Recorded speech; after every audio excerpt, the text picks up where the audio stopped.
Before we get into the details, click subscribe and turn on the notifications so you don't miss any.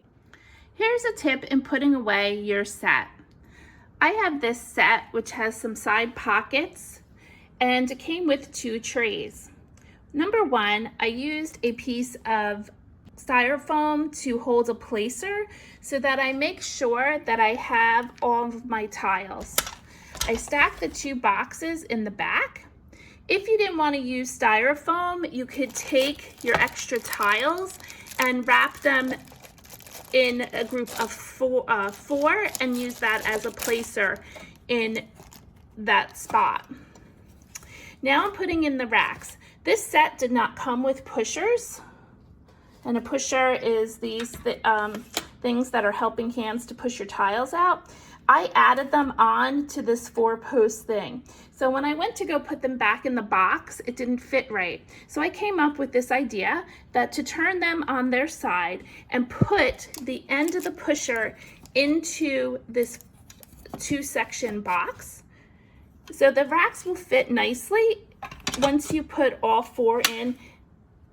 And again, clipping the pusher end into the box.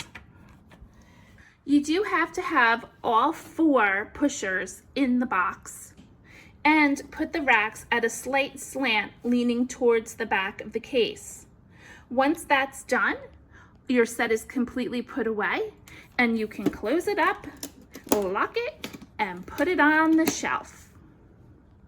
Here's a different set that I have. All my sets are in boxes. I think they're the best way to store your set. This way nothing will break. And it's also a great way to travel. As you know, I'm an instructor, so I use all of my sets traveling, so I have to have them in boxes.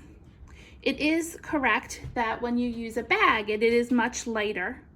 However, again, with storing issues, I prefer a box so nothing gets broken. Here's a little tip. On the far right on this set, I created styrofoam and cut out a strip and put my dice in. So I always go home with my dice. In this set, I have lids.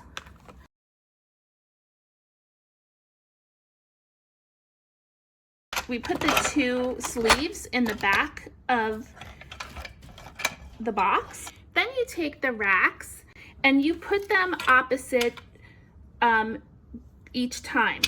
So this one is forward. This one is back with the handle to the right. This one will be forward. And this one will be back with the handle to the right.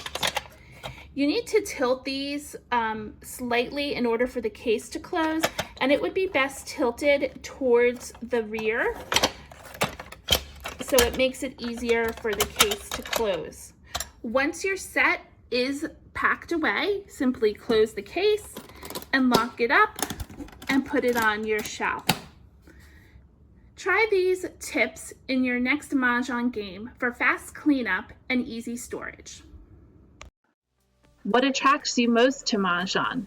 Tell us in the comments below. Give us a like by clicking the thumbs up and click subscribe to not miss our next video. It's your move. If you'd like to take lessons from me, you can contact me on Instagram at Mah Jongg Class, or on Facebook, or on my website. The easiest way to get in touch with me is to email me at mahjongclass@yahoo.com. Thanks for watching.